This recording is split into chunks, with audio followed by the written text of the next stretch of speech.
ભાવિની recipe કહીશ પણ વિડીયોમાં નહીં આવું મારા આંટી બોલ્યા.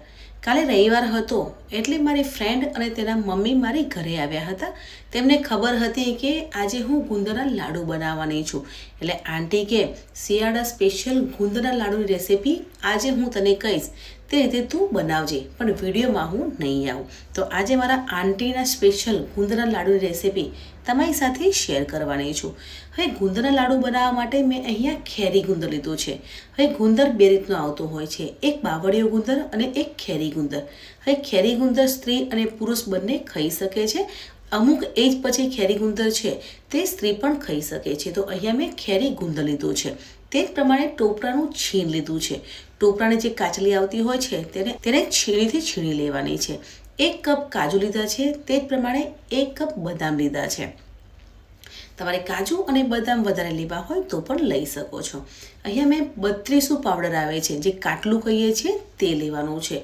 ગુંદરના લાડુ બનાવીએ ત્યારે આ રીતે કાટલું છે તે જરૂરથી લેવાનું છે. તમારે કોઈ પણ નજીકના કિરાણા સ્ટોરમાં આ રીતે કાટલું છે તે મળી જશે. હવે 2 ચમચી સૂંઠ પાવડર અને 2 ચમચી ગંઠોડા પાવડર લેવાનો છે. હવે ગુંદર પાક બનાવવા માટે મેં અહીંયા 1 વાડકી ઝીણો લોટ લીધો છે, જે રોટલી બનાવીએ છીએ તે લોટ લેવાનો છે. 1 વાડકી ઘઉંનો લોટ લીધો છે, તે જ પ્રમાણે 1 વાડકી ગોળ લેવાનો છે. ગોળને આ રીતે ઝીણો સમારી અને પછી લેવાનો છે. અહીંયા 3 ચમચી ચણાનો લોટ લીધો છે. ચણાનો લોટ એડ કરીએ છીએ તો લાડુ ખાવામાં ટેસ્ટી લાગે છે. અમારા ઘરે ગુંદરના લાડુ બનાવીએ ત્યારે ચણાનો લોટ એડ નથી કરતા, પણ આજે આંટી આવ્યા છે તો આંટી કહે કે ચણાનો લોટ તું એડ કર, બહુ જ સરસ લાગશે લાડુ. તો હવે આપણે લાડુ બનાવીશું. તો લાડુ બનાવવા માટે પેનમાં 2 મોટી ચમચી ઘી લેવાનું છે. હવે ઘી ગરમ થઈ જાય એટલે આપણે જે ખેરી ગુંદર લીધો છે તેને ઘીમાં ઉમેરી લેવાનું છે. હવે ખેરી ગુંદરને ઘીમાં ઉમેરીએ છીએ અને તે ફૂલી જાય છે એટલે ગેસને ધીમો રાખવાનો છે અને ધીમા ગેસ પર જ આ રીતે આપણે ફેરવીએ છીએ તો આ રીતે ખેરી ગુંદર છે તે ફૂલી જશે. અને જો તમારે આ રીતે ખેરી ગુંદર ના લેવો હોય તો મિક્સર જારમાં ક્રશ કરી અને પછી પણ લઈ શકો છો. આજે આપણે ગુંદરને આ રીતે ફૂલાવીને પણ લેવાના છે અને બીજો ગુંદર છે તેને ક્રશ કરી અને પછી યુઝ કરવાના છે. તો આપણો ખેરી ગુંદર છે તે સરસ એવો ફૂલી ગયો છે. તો ગુંદરને પ્લેટમાં લઈ લેવાનો છે. હવે તે જ પેનમાં આપણે કાજુ અને બદામને સાંતળવાના છે. કાજુ બદામને સાંતળીને લઈએ છીએ તો તેનો ટેસ્ટ અને ફ્લેવર બહુ સરસ આવે છે અને તેમાં જે મોઇશ્ચર હોય તે નીકળી જાય છે. તો આ રીતે આપણે કાજુ બદામને ફેરવતા જવાનું છે અને થોડોક લાઇટ બ્રાઉન કલર જેવા થાય પછી આપણે કાજુને પણ એક પ્લેટમાં લઈ લઈશું. અહીંયા કાજુ અને બદામનો કલર ચેન્જ થઈ ગયો છે તો કાજુ અને બદામને એક પ્લેટમાં લઈ લેવાના છે. અહીંયા આપણે કાજુ બદામ સાંતળી લીધા છે, તે જ પ્રમાણે ગુંદરને પણ ફૂલાવી લીધો છે, એટલે ગુંદરને પણ સાંતળી લીધો છે. તો અહીંયા કાજુ બદામ અને ગુંદર પણ તૈયાર થઈ ગયો છે. તો હવે આપણે પેનમાં ઘી ઉમેરવાનું છે. ઘી વધારે ઉમેરવાનું છે કેમ કે લોટને શેકવાનો છે.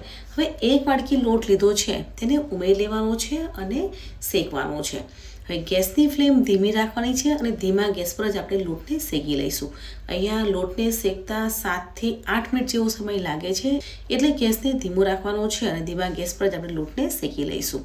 અહીંયા આપણે ઘી એડ કર્યું છે, પણ પહેલાં તમને એવું લાગશે કે ઘી ઓછું છે, પણ જેમ લોટ શેકાશે તેમ ઘી અલગ થશે. અહીંયા તમે જરૂર લાગે તો ઘી વધારે પણ એડ કરી શકો છો. અહીંયા 3 મિનિટ થઈ ગઈ છે અને તમે જોઈ શકો છો કે લોટનો કલર ચેન્જ થઈ ગયો છે, પણ આપણે લોટને વધારે નથી શેકાવા દેવાનો. થોડો કલર ચેન્જ થઈ જાય પછી ચણાનો લોટ એડ કરી લેવાનો છે.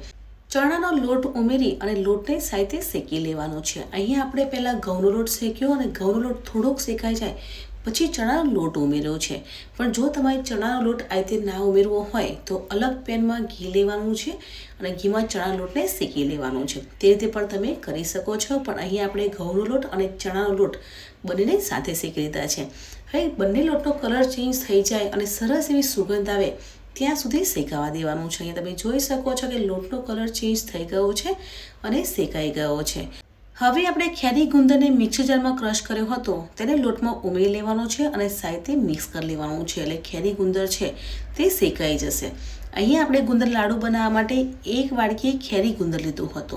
એમાંથી અડધો ગુંદર આપણે ઘીમાં સાંતળી અને પછી લીધો છે અને અડધો ગુંદર મિક્સર જારમાં ક્રશ કરી અને લોટમાં ઉમેરી લીધો છે. હવે ગુંદરને પણ 2 થી 3 મિનિટ માટે શેકાવા દેવાનું છે, એટલે આપણે ગુંદરના લાડુ ખાઈએ છીએ ત્યારે મોંમાં ચોંટતા નથી. અહીંયા તમે જોઈ શકો છો કે ગુંદર સરસ એવો સંતરાઈ ગયો છે અને ફૂલી ગયો છે. ગુંદર શેકાય છે ત્યારે તે ફૂલે છે એટલે ડબલ થઈ જાય છે.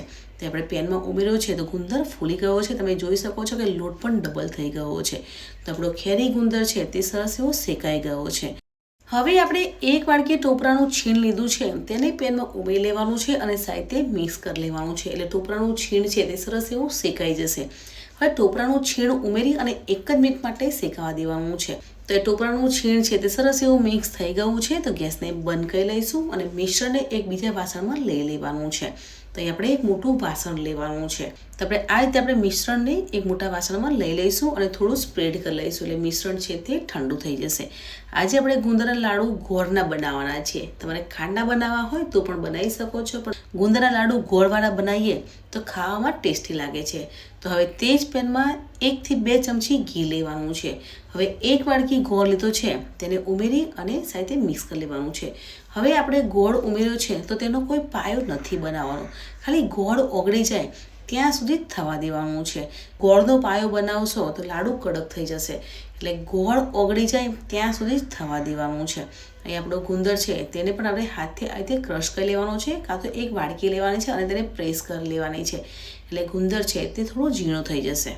ગેસની ફ્લેમ ધીમી છે અને ધીમા ગેસ પર જ આપણે ગોળને ઓગાળી લઈશું. તો અહીંયા આ રીતે ફેરવતા જવાનું છે એટલે ગોળ છે તે ઓગળી જશે. ફ્રેન્ડ્સ, તમે જોઈ શકો છો ગોળ છે તે મેલ્ટ થઈ ગયો છે અને આ રીતનો જ મેલ્ટ કરવાનો છે, વધારે કૂક નથી થવા દેવાનો, નહીં તો ગોળ કડક થઈ જશે. તો હવે ગેસને બંધ કરી લઈશું અને ગોળને આપણે મિશ્રણમાં મિક્સ કરી લેવાનો છે. એટલે આપણે જે લોટ શેક્યો હતો તે જ લોટમાં ગોળને સાથે મિક્સ કરી લેવાનું છે. હવે ગોળ ગરમ છે એટલે હાથથી મિક્સ નથી કરવાનું, આ રીતે સ્પેચ્યુલાથી સાથે મિક્સ કરી લેવાનું છે. જો તમારે ગોળના લાડુ ના બનાવવા હોય અને ખાંડના બનાવવા હોય તો ખાંડની એકતાની ચાસણી બનાવવાની છે અને ચાસણીને અહીંયા મિક્સ કરી લેવાની છે. એટલે તમારા ખાંડના લાડુ બની જશે. હવે સૂંઠ પાવડર, ગંઠોડા પાવડર એટલે પીપળામણ પાવડર અને 32 જે કાટલું પાવડર લીધો છે તેને ઉમેરી લેવાનો છે. હવે કાજુ બદામને મિક્સર જારમાં અધકચા ક્રશ કર્યા છે તે પણ ઉમેરી લઈશું. તે જ પ્રમાણે ગુંદરને સાતળીને રાખ્યો હતો તેને પણ ઉમેરી લેવાનો છે. હવે બધી જ વસ્તુને સારી રીતે મિક્સ કરી લેવાનું છે.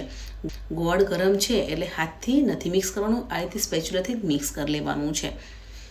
મારી બાજુમાં જ મારા આંટી ઊભા છે. મેં આંટીને પૂછ્યું કે આંટી ઘી તમને ઓછું લાગે છે કે નહીં?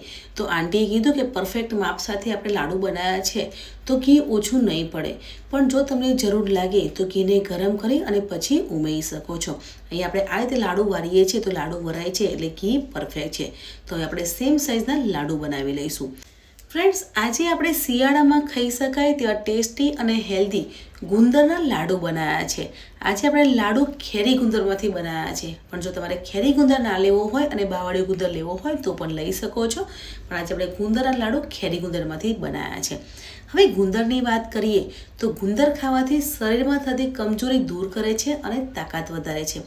સાંધામાં દુખાવો હોય તે પણ દૂર કરે છે, તેમજ કમર દર્દમાં પણ રાહત આપે છે. સુવાવડ અને ડિલિવરી વખતે પણ તમે ગુંદરના લાડુ આપી શકો છો, તેનાથી પણ શરીરમાં કમજોરી હોય તે દૂર થાય છે. ડિલિવરી વખતે તમારે ગુંદરની પેદ, ગુંદર પાક અને કાચું ગુંદર પણ આપી શકો છો. અહીંયા આપણા એકદમ ટેસ્ટી અને હેલ્ધી શિયાળા સ્પેશિયલ ગુંદરના લાડુ બનીને તૈયાર થઈ ગયા છે. આજે મારા આંટીની સ્પેશિયલ રેસીપી તમારી સાથે શેર કરી છે. તો તમને આજની રેસીપી કેવી લાગી કમેન્ટ સેક્શનમાં જરૂરથી જણાવજો. વિડીયો સારો લાગ્યો હોય તો વિડીયોને લાઇક, શેર અને તમારા ફ્રેન્ડ્સ અને ફેમિલીમાં જરૂરથી શેર કરજો. મળીએ છીએ નવી રેસીપી સાથે. ત્યાં સુધી બાય બાય.